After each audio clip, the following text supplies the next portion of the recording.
여기 율을 제정하는 10가지 이유를 사분율에서 번역을 심리라고 이렇게 되어 있어요.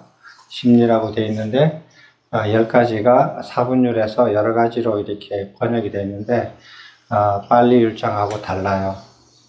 조금씩 달라요. 가장 큰 다른 것 중에서 이 10번째가 없어요. 사분율에서는 율을 호지한다라는 그런 그 이유가 빠져 있어요. 한번 그런 거는 기억하시고요. 그 다음에 이제 그 비구니와 비구의 성립과 승가의 성립을 잠깐 말씀드렸는데, 이제 상세하게는 감마율에서 이렇게 배울 겁니다. 근데 행자 시스템 있죠. 행자라는 거 율에 없는 겁니다. 율장에도 없고 경장에도 없는 제도예요. 그래서 이런 행자 제도를 저희 부처님 당시에는 전혀 없는 제도를 지금 현재는 왜 생겼는지 모르지만 생겼다. 그 다음에 20세 이상 3위 3인이가 존재하는 것은 율에 어긋나요. 20세 이상이면 출가하는 자는 무조건 비구, 비구니예요. 그래서 3위 3인의 정의가 20세 비구나 비구니가 되기 위해서 나이가 미흡한 자들, 20세가 이상 되지 않는 자들을 출가할 때 3위 3인으로 하지, 20세 이상이 됐는데 3위 3인으로 받아들이는 것은 율장에 어긋난다. 근데 현재는 그렇게 돼 있죠. 그 다음에 아무리 뛰어난 비구나 비구니라 할지라도 3위 3인을 3명 이상 둘 수 없다. 이게 율장이에요. 아주 뛰어난 비구의 경우 3위를 2명까지 둘 수 있다. 이건 이제 율에서 허락이 된 거고요. 이런 것들이 지금 현실 불가하고 굉장히 차이가 많이 나는 것들입니다. 첫 번째, 함께 살 수 없는 죄 중에서 살인, 절도, 성행위, 그 다음에 높이는 거짓말, 이렇게 4가지가 있었습니다. 4가지가 있었는데 살인을 하지 말라고 했잖아요. 살인을 하지 말라고 그랬는데, 그러면은 당연히 사람의 정의가 나와야 돼요. 살인을 하지 않아야 되니까. 그럼 사람의 정의가 뭐냐? 사람의 정의가 엄마 뱃속에서 나와서부터 죽기 전까지인가? 아니면 엄마 뱃속의 태아에서부터 죽기 전까지인가? 이게 헷갈리죠? 논쟁이 굉장히 많이 됐던 문제예요. 예전에 황우석 교수 사태 때 이 문제가 이렇게 많이 이렇게 사회에서 논란이 됐고, 서양에서는 아직까지도 이렇게 이제 낙태 문제에 대해서 논란을 하고 있거든요. 율장에서는 어떻게 됐는가? 살인할 때 사람의 그 정의가 어떻게 되냐면 엄마 뱃속에서 엄마 뱃속에서 의식이 최초로 일어났을 때부터 사람으로 쳐요.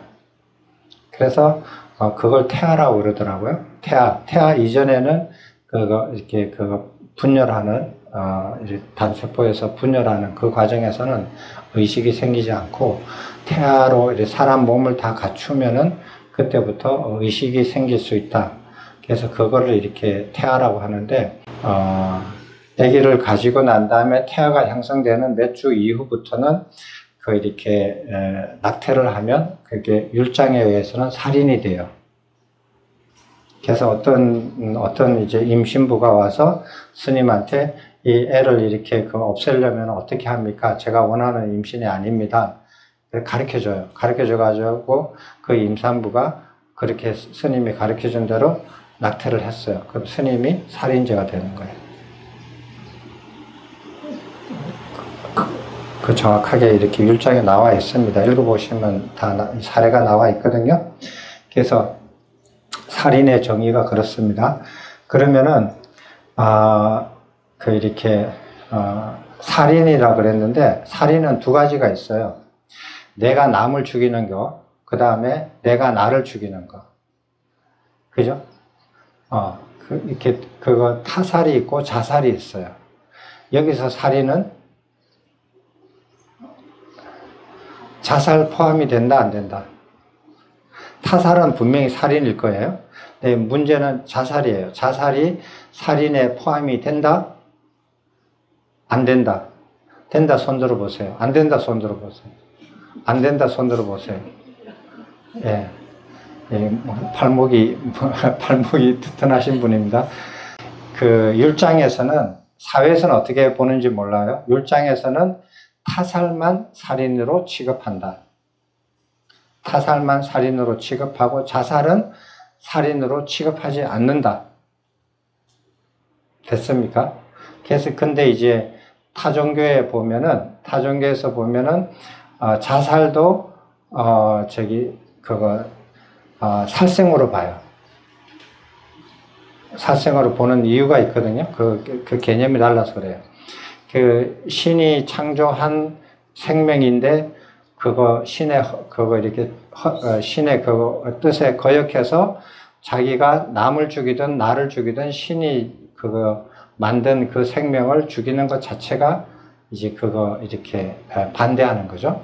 그래서 그거는 자살도 살생에 포함을 시키는 경우가 많아요. 그 논쟁하는 거 보면 약간 그런 뉘앙스가 있습니다. 근데 우리 율장에서는 타살만 살생으로 치고 자살은 예외다. 자, 그러면 이제 문제가 또 이렇게 나오는 게 있습니다. 청부살인을 하면 그 살생이 돼요. 살생이 되거든요. 내가 어떤 사람한테 저 사람 좀 죽여주세요 하고 이렇게 부탁을 했어요. 그래서 이 사람이 원하는 것이 뭐뭐 있다, 원하는 걸 달라. 그러면은 내가 저 사람을 죽여주겠다. 그럼 내가 원하는 걸 줬어요. 그래서 이 사람이 저 사람을 죽여줬어요. 그러면은 이 사람이 살인하는 죄를 범하는 거예요. 그럼 청부한 나도 공범이에요. 똑같이 살인을 범한 자가 돼요. 그래서 함께 살 수 없는 죄를 저지르는 겁니다. 이해되셨죠? 근데 문제. 재밌어요. 이런 문제가 재밌어요, 저는. 그러면 내가 이 비구한테, 비구 아니지만 나중에 비구 될 수도 있으니까 이 비구한테 나를 좀 죽여주세요. 청부살인을 했어요. 이분한테 나를 좀 죽여주세요. 내가 자살을 하기 어려우니까 나를 좀 죽여주세요. 원하는 게 무엇입니까? 원하는 게 무엇이다. 줬어요. 그래서 이 사람이 나를 죽였어요. 이 사람은 분명히 살인을 한 거죠. 그죠? 내가 청부살인을 요청하면은 그게 나도 살인 공범이 되죠. 살인한 거예요. 그러면 자살은 살인이 아니잖아요. 근데 내가 청부살인을 해서 내가 나를 죽였단 말이에요.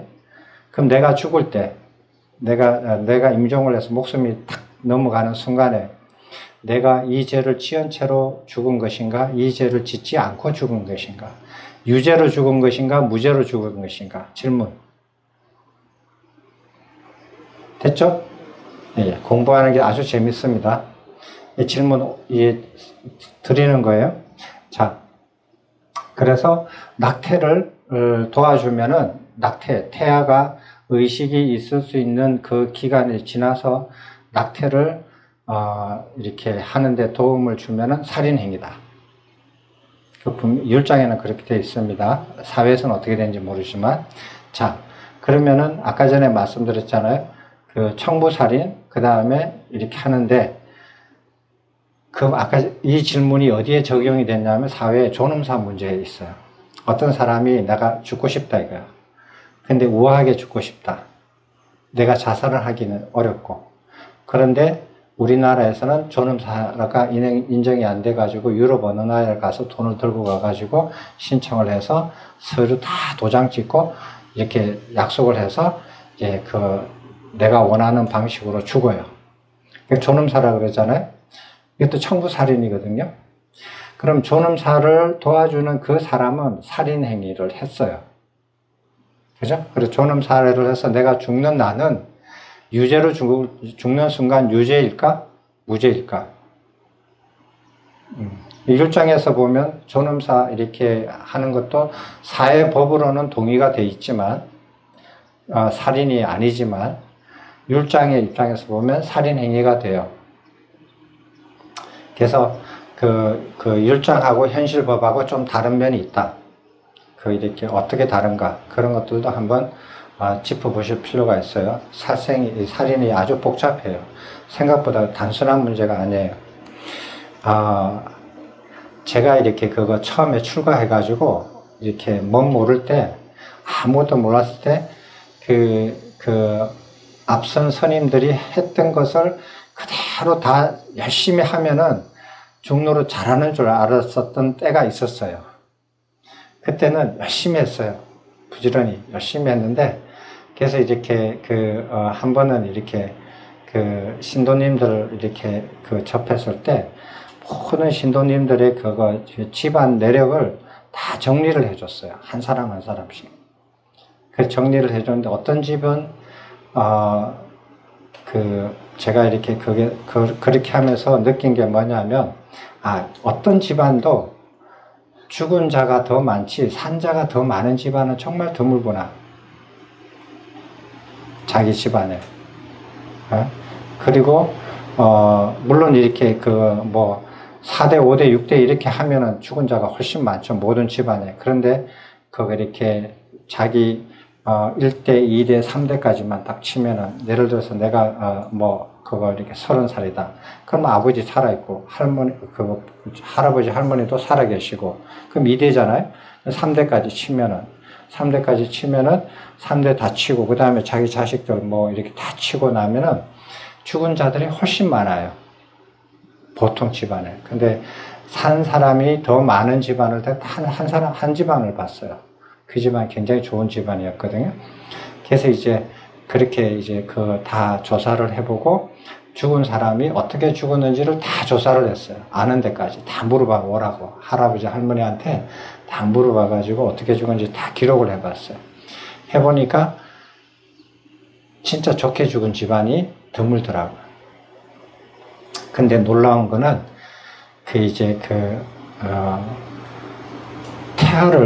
낙태를 얼마나 했느냐고 물어봤어요. 신도들한테 물어봤는데, 자기가 낳은 자식보다도 2~3배나 더 많이 낙태를 했더라고. 한 사람만 그런 거 아니에요. 거의 다 그래요. 그렇게 옛날에는 그렇게 낙태를 많이 했나? 그랬는데 자기가 지금 낳은 자식보다도 자기가 낙태를 해서 죽인 자식들이 더 많은 거야. 근데 그거는 비밀이죠. 비밀로 해가지고 그렇게 한 적이 있었어요. 이런 거를 잘 모르셔가지고 율장에 어긋나는, 율장에서는 살인죄로 되는데 이런 죄들을 생각보다 이렇게 현실에서는 많이 일어난다. 그 다음에 절도죄가 있어요. 절도죄를 했는데 어떤 스님이 사찰을 운영하셔요. 사찰을 운영하시는데 신도가 와가지고, 스님, 세금 기부금 영수증 좀 끊어주세요. 기부금 얼마 했는데요. 저 200만 원 했는데 500만 원 끊어주세요. 그런데 스님이 이 신도 이렇게 그거 안 들어주면 다른 절에서 갈 것 같은데, 그래서 모르겠다, 500만 원 끊어줘요. 그래가지고 그분이 끊어줘가지고 자기가 세금을 이렇게 얼마 정도 감세를 했어요. 이 스님은 절도죄일까요? 절도죄 아닐까요?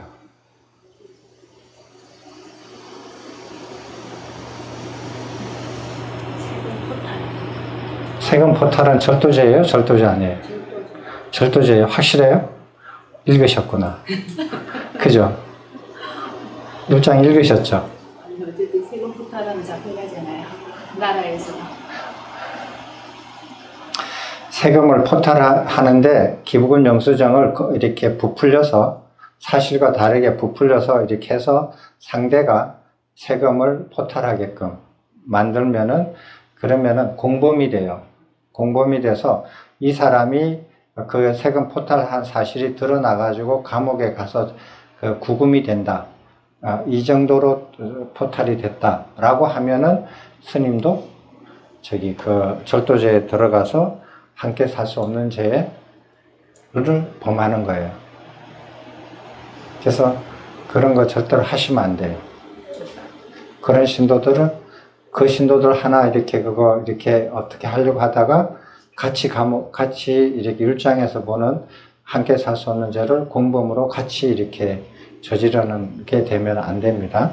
또 하나는 어떤 스님이 숲을 가다 보니까 그 사자가 큰 이제 사슴을 한 마리 잡아가지고 안에 들소를 그거 잡아가지고 배부르게 먹고 이렇게 물 먹으러 갔어요. 그 사이에 지나갔어요. 그러다 보니까 뒷다리 큰 게 하나 남아 있는 거야. 그래서 그걸 들고 왔어요. 들고 와가지고 자기 개인 근처 숲으로 와가지고 나무를 이렇게 주워다가 불을 피워가지고 고기를 구웠어요. 뒷다리를. 그래가 배부르게 먹었어요. 이 절도죄입니까? 절도죄 아닙니까? 네? 절도죄. 한 번 맞췄다고 자꾸 얘기해요? 자신 있어요? 어쨌든 사사건데 그 사사건라는 걸 알잖아요. 내 예. 그거가 아니라는 걸 아는 상황에서 가져갔어요. 예. 난 동의하시는 분 손 들어봐요. 동의하지 않는 분 손 들어봐요. 왜 동의 안 해요? 그 인간이 아니기 때문에 해당되지 않는다라고 그래요? 하나로 입장으로 봤을 때는 절도죄지만 인간관계에 있습니다. 인간관계와 상관없습니다. 그렇지 않으라고. 종을 벗어나서 가지고 오는 거, 주지 않는 것을 가지는 것은 무죄예요. 그래서 짐승들이나 맹수들이 잡아놓은 것을 그걸 이렇게 가지고 와서 자기가 요리해서 구워서 먹는 것은 무죄입니다. 읽어보세요. 생각하고 다를 수 있어요. 이게 절도죄예요. 저번 시간에 다 배웠는데 처음 배우는 것 같죠? 그죠? 성행위를 했어요. 성행위의 정의가 뭐냐? 저번 시간에 정의는 말씀 안 드렸어요. 그죠? 성행위의 정의가 뭐냐면 비구의 경우 비구의 성기가 상대의 성기, 학문, 구강에 깨알 만큼이라도 집어넣는 것. 이게 성행위의 정의예요. 그럼 비구의 경우 비구의 성기가 그 상대의 성기, 학문, 구강에 깨알만큼이라도 집어넣으면 그게 성행위가 성립이 되는 거예요. 자, 질문. 그러면은 상대한테 옷을 입히는 거예요. 상대한테 성기에다가 튼튼한 옷을 입혀요. 입혀가지고 성행위를 하려고 했다.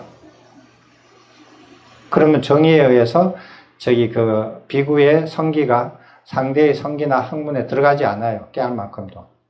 옷을 입었으니까. 튼튼한 옷을 입었으니까. 그럼 이게 구강은 그거 안 했다고 치고 그렇게 하면은 성행위가 될까요? 안 될까요?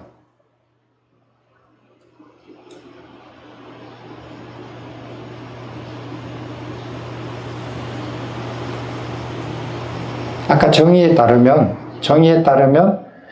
이게 정의에 적용이 안 될 수도 있잖아요. 벗어나잖아요. 그죠? 그런데 율장에는 정의는 그렇게 내렸더라도 그걸 피하려고 이렇게 재주를 부른 거라서 유죄예요. 옷을 입혀서 자기가 옷을 입든 상대방이 옷을 입히든 해가지고 해도 성행위가 돼요. 그러니까 성기가 상대방 성기 안에 깨알만큼도 집어넣지 못했다 하더라도 옷에 가렸다 하더라도 성행위가 성립이 됩니다. 율장에서는. 그래서 어떤 비구들이 옷을 입혀서 해요. 정의가 그러니까. 그러면은 자기 성기가 안 들어갔으니까 상대방 성기에 옷을 입혀서 했다가 그거 나중에 그것도 이렇게 유죄로 돼요. 그래서 또 어떤 비구는 옷 말고 나무 옷을 입히자. 딱딱한 나무 옷을 입히는 거예요. 나무 옷을 입고 하는 거예요. 그래서 유죄예요. 자, 그거는 이제 정의를 정확하게 알면은 이제 응용을 해서 피해갈 수 있지만 그거는 유죄다. 상대가 아주 곤하게 잠을 잘 경우, 상대가 술을 먹고 그 인사불성이 됐을 경우, 상대가 마취됐을 경우, 상대가 죽었을 경우, 그때 성행위를 하면 각각 어떻게 되는가? 아까 여기에 보면 이렇게 그 여성 남성의 사람의 정의하고 여성 남성의 정의하고 달라요. 여성의 정의는 뭐냐 하면은 오늘 태어난 여아, 그 다음에 목숨이 붙어 있을 때까지의 여자, 요거를 여인이라 그래요.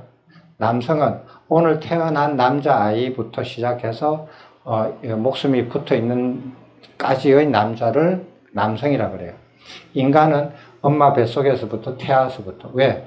태아 안에 있으니까 남자인지 여자인지 모르잖아요. 그래서 남성과 여성을 구별하는 것은 태어난 지 하루부터 이렇게 규정을 해요. 그래서 상대가 잠을 잘 경우, 그 다음에 술에 취했을 경우, 의식이 이렇게 잘 안 되는, 마취의 경우, 이런 경우 성행위를 시도를 했다. 그러면 어떻게 되느냐? 자, 그러는 경우는 성행위가 유죄예요. 유죄로 돼요. 근데 문제는 죽은 경우예요.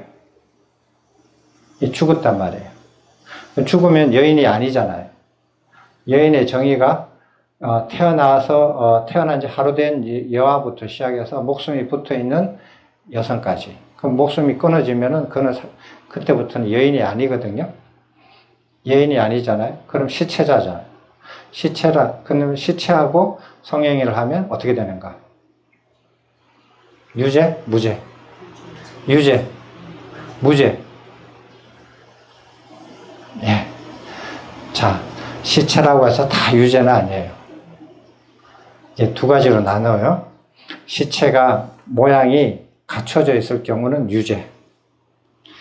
시체가 좀 모양이 막 흐트러졌다. 흐트러져가지고 모양이 뚜렷하지 않다. 그렇게 할 경우는 죄가 조금 낮아져요. 근데 완전히 뭉그러졌다. 시체가. 예? 다리가 발이 절로 가 있고, 다리가 여기가 있고, 뭐, 이렇게 완전히 시체가 뭉그러진 시체다. 이럴 때는 무죄예요. 이 율장이 다 나와 있어요. 제가 얘기하는 거 아니에요. 이 책에는 없지 않습니까? 여기 있어요. 예, 안 읽어보셨구나. 다 나와 있어요. 그러니까 우리가 어제 얘기한 거는, 저번 시간에 얘기한 거는 재정의 계기와 그 다음에 그 재정의 계기로 해서 율이 어떻게 정해져 있다라고만 이렇게 그 조문을 공부를 했잖아요. 근데 사례, 판례는 공부 안 했어요. 책에는 구체적 사례와 판례가 없지 않습니까? 어디요? 지금 우리 보는 교재 다 있어요, 그 스님. 예를 들면 전재성 박사 번역하는 것은 굉장히 볼륨이 두껍잖아요. 그걸 이거 다 넣었어요. 간략히 한 거예요. 간략히 그래서 그 수많은 판례들을 구체적으로 다 여기 다 들어갔어요. 아니 이걸 봤죠. 이거 봤는데 다 들어갔어요, 스님. 제가 하나도 거의 안 빠졌어요. 근데 이제 전재성 박사가 이렇게 번역한 거 보면 구전의 약점이에요.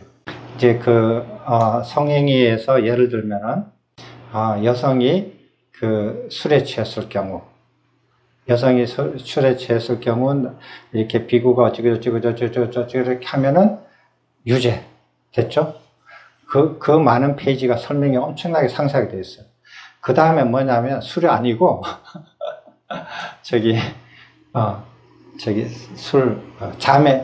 잠을 잤을 경우, 그러니까 단어 하나에마다 모든 것을 다 반복을 해요. 구전의 특징이 그래요. 그래서 제가 보니까 단어, 술, 요거 하나 바뀌는 때마다 그냥 상당히 많은 양들이 반복이 돼요. 굉장히 반복이 많이 돼요. 그래서 어떤 거는 한 20-30페이지가 반복이 돼요. 단어 하나 틀릴 때마다. 그래서 처음에는 저도 굉장히 부담이 됐는데, 그걸 보니까, 그 패턴을 보고 나니까 환장하겠는 거예요.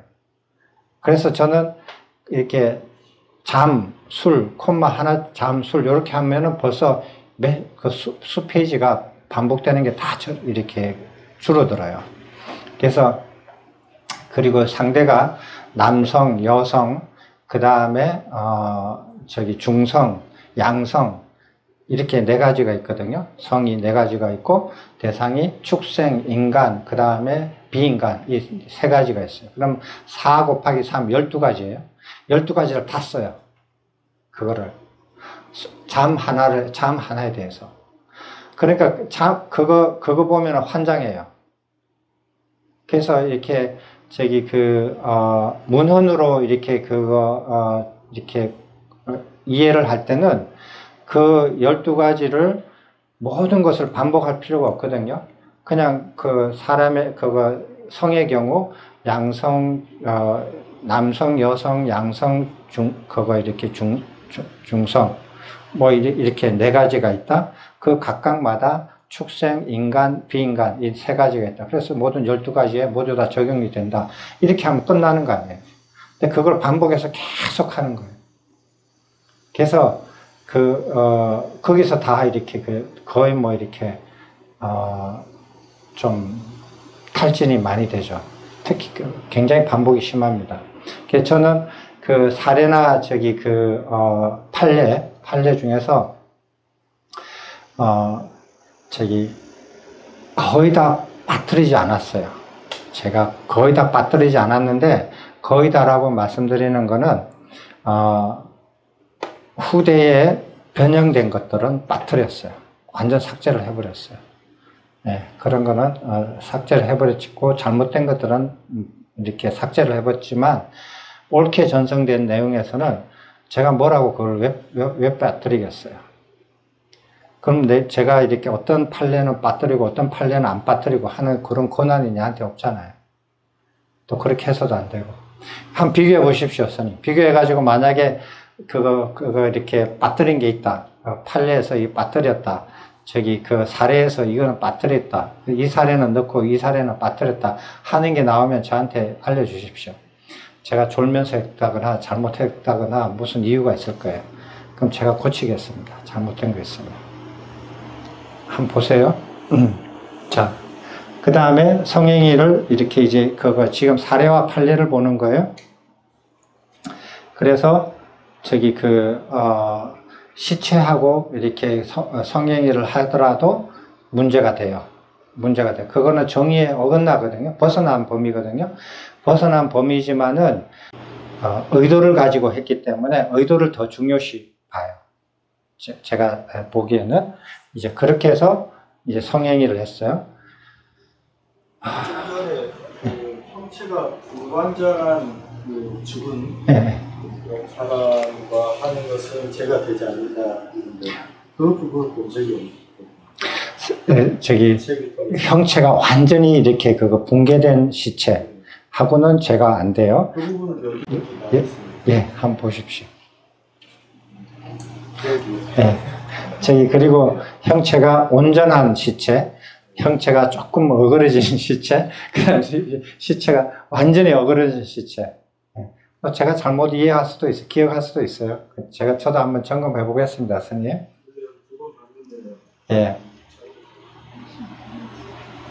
자, 이렇게 이제 저번 시간에 이렇게 공부한 거를 조금 이제 반복을 했어요. 다음 시간에 오면 또 다시 이렇게 3장을 예복습 할 거예요. 예복습 하는데, 복습할 때 여러분이 읽었는지 안 읽었는지 제가 판단할 수 있는 것들을 탁탁 찍어서 물어볼 거예요, 사례판에. 안 읽어보면 절대로 몰라요. 율장도. 굉장히 쉬운데, 읽어보지 않으면 절대로 물어보면 몰라요. 모르게 돼 있어요.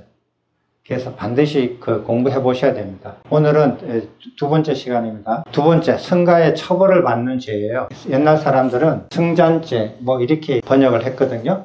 잔류한다라는 말을 썼는데 승가의 잔류하는 죄 뭐 이렇게 얘기하는데 이게 정확하지가 않아요. 그래서 승가의 처벌을 처음부터 끝까지 승가가 간섭하는 거예요.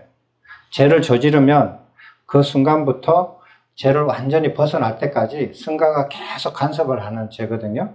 함께 살 수 없는 죄는 지금 말로 하면 추방죄예요. 살인죄가 아니에요. 비구를 완전히 없앤다는 뜻이 아니에요. 추방시키는 거예요. 추방죄에 해당이 되고, 여기는 징역죄에 해당이 돼요. 징역을 시킨다. 근데 어떤 죄를 저질렀다. 죄를 저질렀으면, 아주 엄하게 사회에서 그러면은, 죽일 수도 있죠. 우리나라에서는 안 죽이지만은, 그러면, 무기징역을 하죠. 무기징역 말고, 5년, 10년, 이렇게 징역을 내리잖아요. 여기는 징역이에요. 이 죄를 저지르면 징역을 살아야 돼요. 징역이 최소한 6박 7일 이상은 살아야 돼요. 죄를 저지르면 무조건 6박 7일을 살아야 되고, 그리고 죄를 저지르고 자기가 그거를 이렇게 자백을 해야 되는데, 말을 해야 되는데, 그 말 안 하고 숨긴 기간 동안 추가가 돼요. 징역살이가. 그렇게 되는 특징이 있습니다. 그래서 승가의 처벌을 받는 죄입니다. 이제 비구들은 13가지가 있어요. 오늘 이제 중심적으로 볼 게 그겁니다. 처음부터 5개까지는 성에 관련된 거예요. 그 다음에 6번째, 7번째 개인정사, 그 다음에 여기는 승가에 관련된 거고, 그 다음에 이거는 율을 이제 악용하는 거예요. 율이 만들어지니까 율을 악용하는 사람들이 생기기 시작해요. 어디 가나 마찬가지예요. 사회도 마찬가지. 법을 만들면 그 법을 악용하는 사람들이 반드시 생기게 되고, 율을 만들면 율을 악용하는 사람이 생기고, 율을 거부하는 사람이 생겨요. 율을 거부하는 사람들의 생각을 이렇게 적어 놓은 거 보면 현대 그 스님들하고 똑같아요, 생각이. 우리가 성행위를 아까 전에 얘기했을 때, 성행위를 이렇게 했을 때, 함께 살 수 없는 죄에 해당되는 성행위가 있었습니다. 그러면은 우리가 한번 보세요. 인간계, 그 다음에 사왕천, 33천, 여기는 다 태생이잖아요. 태생이고 남녀가 구별이 되어 있다 그랬죠. 그래서 여기선 성행위가 존재합니다. 성행위가 존재하죠. 근데 성행위 자체를 하지 말라 그러면 33천이 존재하지를 못하고 사왕천도 존재하지 못하고 인간도 존재하지를 못해요. 그래서 그 성행위를 인정을 해요. 합법적으로 인정을 하지만 어떤 경우는 불법이다. 하지 말라는 거예요. 그렇게 이제 구분이 되어 있어요. 근데 비구들은 출가자들은 합법적으로 인정되어 있는 성행위마저도 하지 말라는 거거든요. 왜? 우리는 전부 다 벗어나고 싶으니까. 이것만 벗어나려고 하는 게 아니니까. 그런데 성행위가 그렇게 이제 남녀로 이렇게 구분이 되어 있고 성행위의 정의가 이렇게 내려져 있어요. 자, 그러면은 지거천이 있잖아요. 야마천, 도솔천, 화락천, 타화자재천. 여기는 성행위를 어떻게 하죠? 성기는 없어요. 성기가 나타나진 않았어요. 그렇지만 남녀의 구별은 있어요. 이때 성행위를 어떻게 합니까? 우리가 자연스럽게 하고 있는 것들이에요. 첫 번째, 입맞춤 하는 거. 그 다음에 포옹하는 거. 그 다음에 손잡는 거. 그죠? 그 다음 몸을 이렇게 만지는 거. 근데 함께 살 수 없는 죄의 성행위는 들어가지 않아요. 들어가지 않는데 지거천에 있는 욕천계에서는 그렇게 성행위를 해요.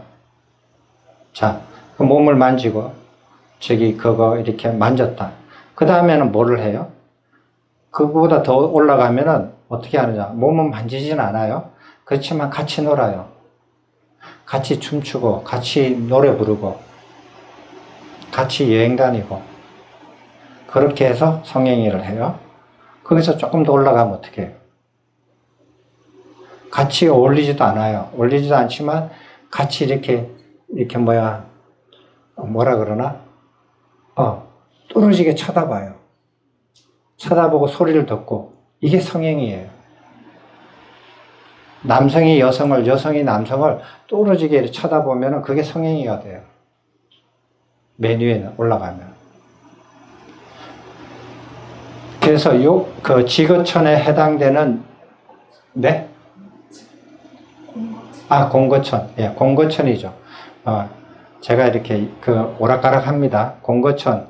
그러니까 공거천이 4개가 있고 지거천이 2개가 있는데 지거천에서는 저기 그 남녀의 구별이 있을 뿐만 아니라 성기가 있으니까 함께 살 수 없는 죄의 성행위에 해당이 되지만 공거천에서는 그러니까 함께 살 수 없는 죄에 해당되는 성행위를 하지 않아요. 하지 않지만 불가능하죠. 하지만은 성행위를 이렇게 한다. 근데 인간계나 지거천에서는 그것을 성행이라는 개념이 없이 자연스럽게 즐긴다. 자연스럽게 한다. 그런데 율장에는 그 자연스럽게 하는 것도 하지 말라는 거예요.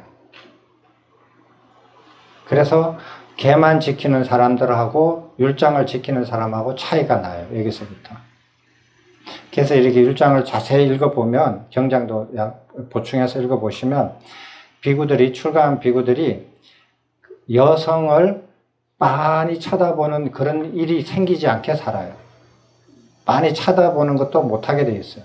걸식을 하러 갈 때도 이렇게 앞에 밑을 보고 걸어가라고 되어 있고, 음식을 받을 때도 여성이 주는 음식을 얼굴을 쳐다보고 받지 말라고 되어 있거든요.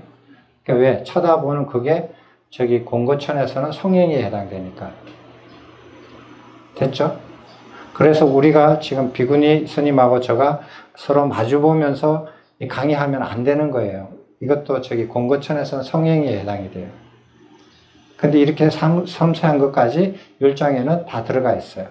자, 그래서 함께 살 수 없는 죄의 성행위에는 해당이 되지 않지만 여기 성에 관련돼서 이런 거 하지 말라 하는 게 되어 있거든요. 자, 한번 상세하게 그 비구니 스님들은 감상을 하세요. 옛날 비구들이 어떻게 살았는지.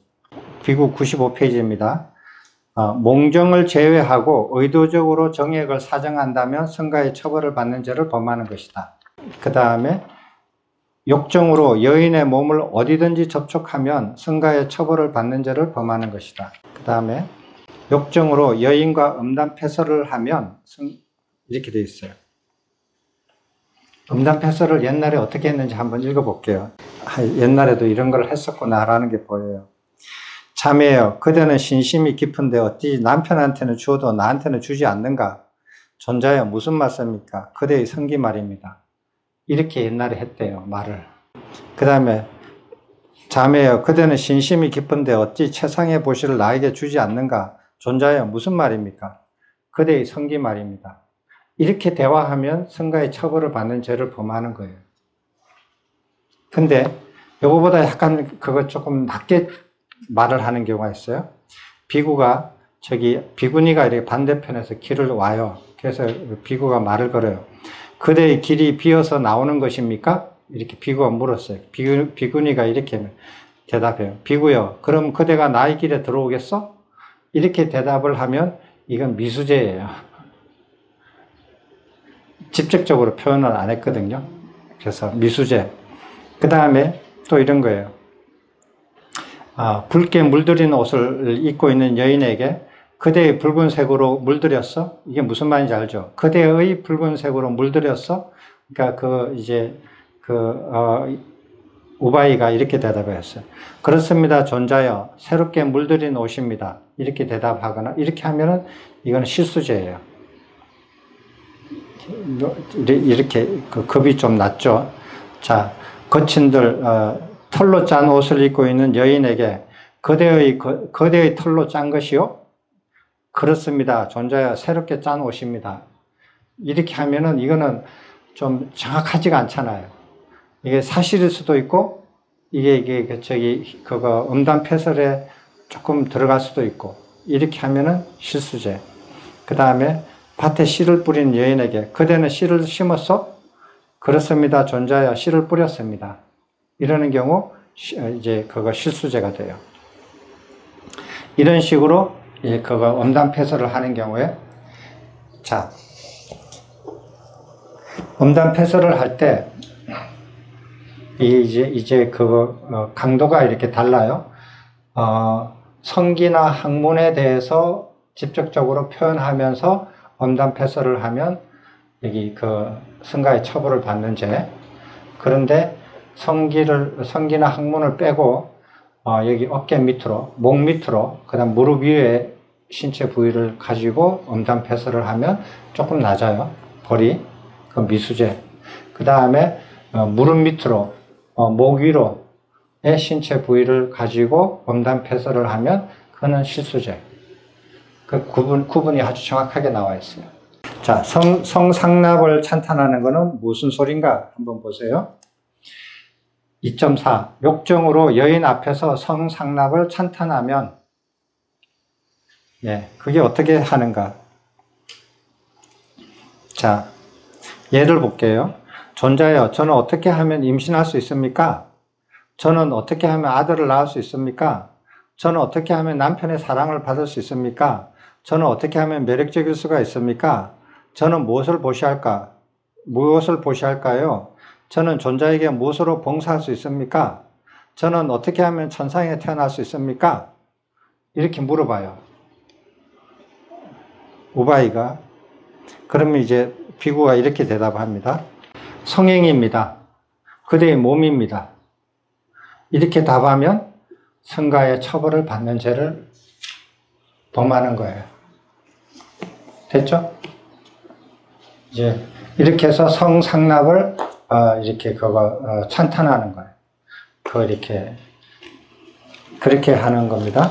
자, 그러면 혼인이나 성행위를 중매하는 거에 대해서 어떻게 나와 있냐면은 남자 여자를 젊은 남자 젊은 여자를 중매를 해가지고 결혼을 시켜요. 약혼을 시키거나 결혼을 시키는 것을 말하고요. 성행위를 중매를 시켜요. 이 당시에는 남녀가 하룻밤이나 뭐 반나절이나 이렇게 머물면서 성행위를 하잖아요. 그러면 그 상대를 뭐라고 불렀냐면은 그 부부라고 불렀어요. 무슨 부부냐고 하면은 일시적인 부부라고 했어요. 하룻밤을 같이 지냈다. 그리고 영원히 안 만났다 하더라도 일시적인 부인, 일시적인 남편 이렇게 서로 불렀어요. 그래서 성매매를 주선을 하면 그것도 이렇게 그 당시의 풍습으로는 중매를 맺는 거예요. 일시적인 부부 관계를 맺게 하는 거예요. 그런데 지금으로 보면은 그게 혼인이 아니고 성행위를 중매시키는 거예요. 지금 말로 하면.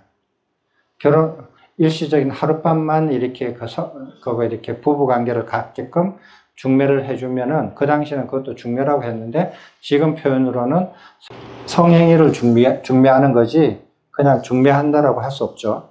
그래서 이렇게 되어 있습니다. 승가나 아픈 비구를 위한 심부름을 제외하고 혼인을 위한 중매 같은 심부름꾼 노릇을 하면 됐습니까? 이렇게 하면 이제 죄를 저지르는 거예요. 그래서 가끔 이런 경우가 있는데 사찰에서 결혼식을 하는 경우,